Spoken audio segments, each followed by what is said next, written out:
Hi guys, today I'll show you how to use the online image compressor. First is to visit its official website. Then click the Add Image button and wait for the image to be uploaded.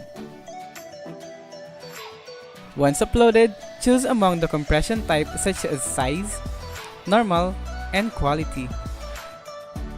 Then choose the output format, whether original or JPG. Finally, click the compress button to start the process. Then click download all to save your compressed image. And that is the easy way on how to use the online image compressor. Thanks for watching!